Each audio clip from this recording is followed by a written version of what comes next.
この動画は過去動画の再放送です。途中紹介されている別動画は、現在アップされていないものもあり、リンク切れしている場合がありますが、ゆっくり再アップしていきますのでお待ちくださいね。それではご覧ください。こんにちは、斉藤直樹です。今日も気まぐれ添削やっていきたいと思います。今日の作品はこちら。美味しそう。もう見ているだけでよだれが出てきちゃいそうなイラストですよね。ペンネーム、やややっこさんの作品。小さな悪魔の女の子2人が誰かの頼んだパフェを横取りしようとしている様子を描きました。特に気をつけたところは、女の子たちが目立つようにラズベリーの色合いを淡めにしたり、座っているアイスの色合いを他のものと区別できるようにして、アイスや背景の色合いや塗り方を試行錯誤した点です。キャラクターや色合いは綺麗にできたのですが、イラスト全体の空間が多く、さっぱりとした印象になっていない部分があるため、どうすれば改善できるのかという点と、そもそも他の人の目線から見て、この絵はキャラクターや背景がきちんと描けているのかが気になります。もっと可愛い絵や求められる絵を描けるようになりたいです。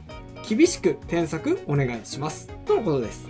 なるほど。もっとさっぱりとした印象にしたいということなんですが、作者のやややっこさんはですね、東京コミュニケーション専門学校の生徒さんで、こちらの作品は学校の特別講義中に添削させていただいた作品なんですが、すごく素敵な作品だったのと、添削の内容としても学びが多かったなと思いましたので、許可をいただき、今回動画にさせていただくことにしました。いや、とにかくですね、完成度がものすごいですよね。ほら、特にこのキャラクターのデザイン、このね、アクセサリー一つ一つがめちゃくちゃ可愛かったり、あとね、このミニキャラもすごい可愛いですよね。そしてスプーンのデザインもすごく凝ってると思います。可愛いをたくさん詰め込もうとするエネルギーの高さを感じて、もうね、本当に素晴らしい作品だと思いました。で、それだけじゃなくてアイディアもいいですよね。パフェの中に入って生クリームにまみれながらお腹いっぱいに食べたいっていうのはもう誰しもが一度は考えることなので、もうなんかもうね、夜中にこの絵を見かけようもんなら、飯テロかってね、思わず叫びたくなっちゃうぐらい、甘いもの好きにはたまらない作品だと思います。やややっこさん、素晴らしいです。で、この作品のどこを添削していくかなんですが、今回のテーマは、ワクワク感です。このイラストよくまとまっていて、おそらくやややっこさんが勉強したこと、いっぱい詰め込んで、とても頭のいい絵になっています。頭のいい絵っていうのは、いい意味でも悪い意味でも、ちょっとね、まとまりすぎてるなっていう感じがするんですね。まとまっているって一見いいように聞こえるんですが、ただ、まとまりすぎてしまうとですね、逆にワクワク感がなくなってしまうことがあるんですよ。コメントではですね、もっとさっぱりした印象にしたいんだって言ってるんですが、ですね、ちょっとこれ、やややっこさんのやりたいこととは真逆のことを言っちゃうかもしれないんですが、やややっこさん、いいですか？注意して聞いてください。この絵、さっぱりとまとめない方がいいです。なぜなら、このさっぱり感がですね、このイラストからワクワク感を削いでしまっているからなんですね。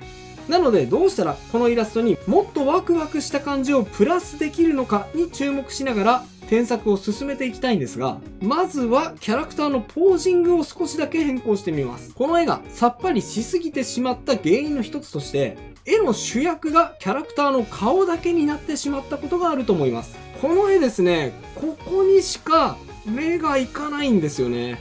確かにキャラクターの顔は大事なんですが、この絵の主役はキャラと同じぐらいパフェの存在が大事なんです。なのにパフェの部分がいまいち描けていないため、少し寂しい感じになってしまった印象があるんですよね。でね、パフェを強調する第一歩としては、こうするのがいいと思います。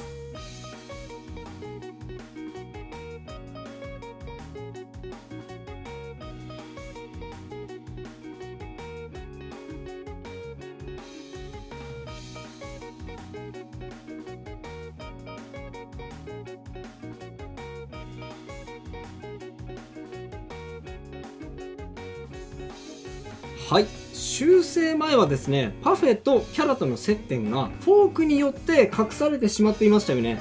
これだとキャラクターが何をしようとしているのか伝わらず、パフェの生クリームをすくっているんだと分かりづらかったんです。なので、スプーンを顔の近くに持ってくることで、パフェをすくって今から食べるぞっていう動作をしているんだなっていうことが、これで伝わりやすくなりました。ですので、スプーンの上に乗った今すくったパフェも描いていきますね。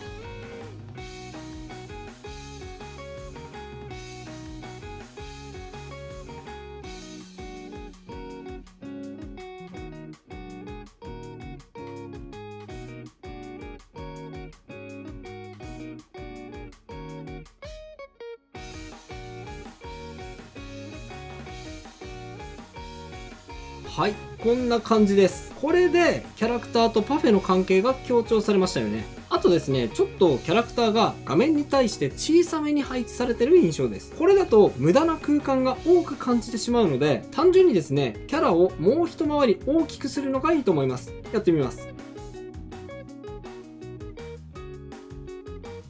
はい、このぐらいの方がキャラクターが際立ちますし、このパフェの中の空間の狭さを表現できますよね。画面がギュッと詰まった感じがすると思います。実は空間はですね、意外と狭い方がワクワク感って出しやすいんですよ。その逆に広大な空間であればあるほど静かな感じや荘厳な感じになっていきますよね。なのでワクワク感を出したい場合には空間は狭くしてしまうのがいいと思います。で、さらにワクワク感を強調するためにはやっぱり目ですね。ちょっとこれはもしかしたらやややっこさんの絵柄にもなると思いますので、取り入れるかどうかは本人にお任せしますが、こうするのもありだと思います。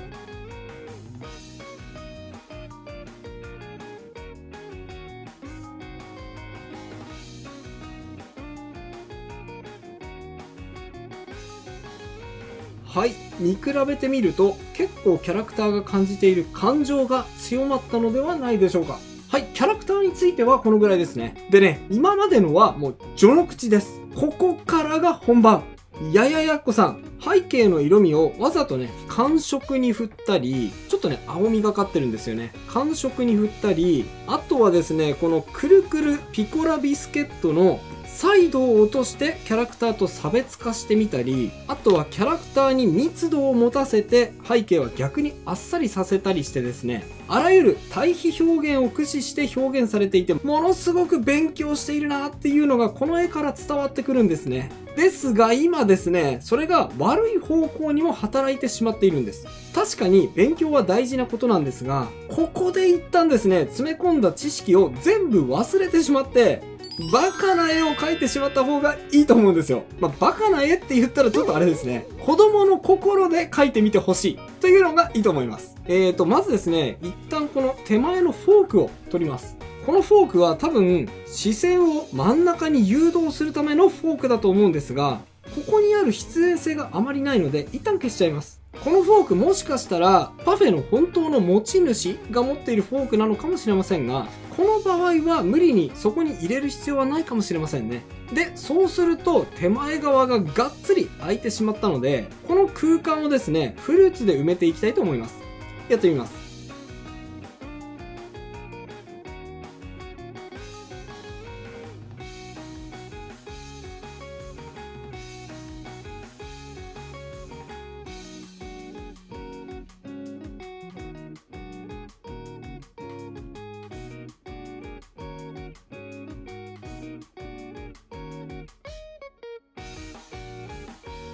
はい。もうですね、フルーツをババーンとデカめに描いて、キャラクターの小ささをこれで強調しましょう。でかいフルーツがあるとなんかワクワクするでしょ。あと多分やややこさんはキャラクターが派手な色味だから、その他を落ち着いた色にして視線を誘導しようとしている気がするんですが、これね、難しいところなんですが、最初から知識だけで絵を描いちゃうと失敗しがちです。最初はもう心の中の大人の部分じゃなくて、子供の部分をフルに使ってとにかくカラフルに色同士をぶつけたり、色数を増やしていって楽しく絵を描いていくのがいいと思います。やってみますね。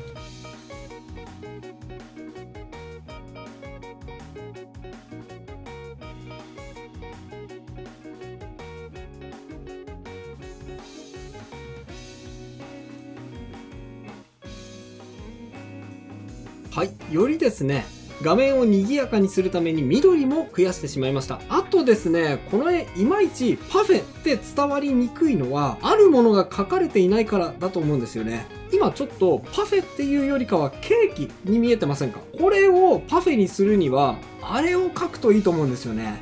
皆さん、何だと思いますか？やってみましょう。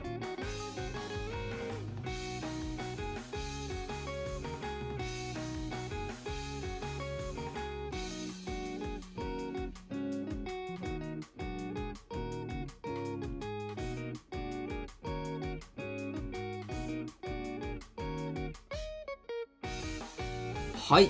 ガラスの容器ですね。これがあると一気にパフェっぽさがアップした感じありませんか？はい。こんな感じでね、最初と見比べてみると、ワクワクした感じが出てきたような感じがすると思うんですが、でもな、まだちょっと僕の子供の部分がまだ寂しい感じがするって言ってるんですよね。よし！さらにもっとフルーツ足していってみちゃいましょう。こうしちゃいます。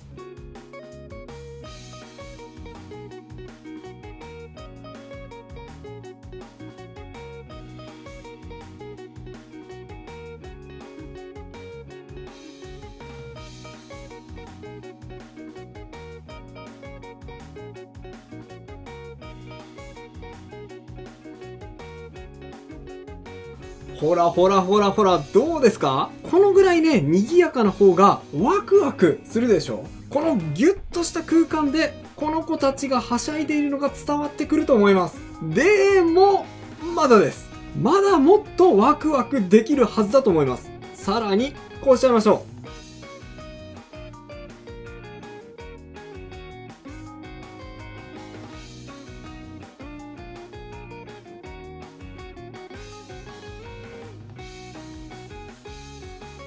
はい、飴細工を追加しました。こういうのがね、パフェに乗っていると、それだけで心躍る感じがしますよね。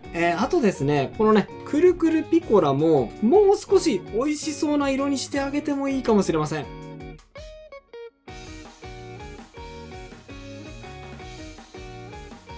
どうでしょう。これでかなり楽しそうなワクワクした感じになったんじゃないでしょうか。見比べてみましょう。ほら。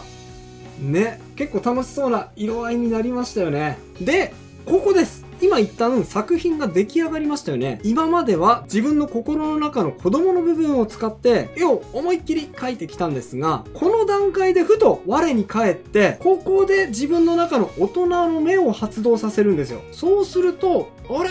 いや、なんか周りを鮮やかにしすぎて、キャラ埋もれちゃったかもしれんな。やべえな。ってここで思ってほしいんですよね。そこでこんな処理をしてみます。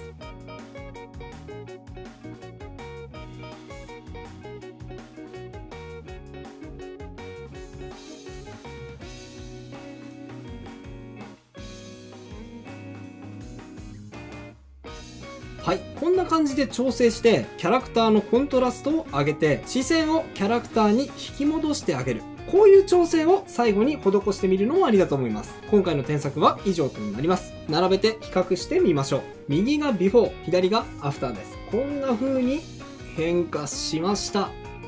いかがでしょうか？結構ね、カラフルになったので、印象かなり違うんじゃないでしょうか。でもね、ほとんどキャラクターの部分は手を入れてませんよね。それでも、これだけ印象が変わってしまう。今回の添削では、ワクワクするための画面作りをするためにはどうすればいいのか解説してきました。一つ目のポイントは、画面いっぱいにキャラクターを配置して、空間をあえて狭く見せる方がいいよ。そうした方がワクワク感が増大するよ。そして二つ目のポイントは、絵を描き始める最初の画面を整理することを考えすぎずに、たくさん色を詰め込んで、そして最後に完成した後で大人の目を発動させて、視線誘導や明暗対比のバランスをそこで整えて、画面の整理を考えるといいよ。最初から難しいことを考えてしまうとワクワク感が減ってしまうよ。ということをお伝えしてきました。いかがだったでしょうか？また今回はあえてこの部分を解説しなかったんですが、やややっこさんとは逆に子供の部分を使って思いっきり描くのはできるんだけど、大人の部分のテクニックがよくわかんないんだよっていう人もいると思います。そんな方にはこちらの動画、ネガティブシェイプを知らない？それ相当まずいですよ。がおすすめです。興味がある方はこちらも合わせてチェックしてみてくださいね。それでは最後にあのコーナー、気まぐれじゃんけんのコーナーです。いきますよ。準備はいいですか？気まぐれじゃんけん、じゃんけんぽん。それではまた次回の動画でお会いしましょう。バイバイ。ということで再放送をお届けしました。いかがだったでしょうか？新チャンネルのチャンネル登録と高評価もよろしくお願いします。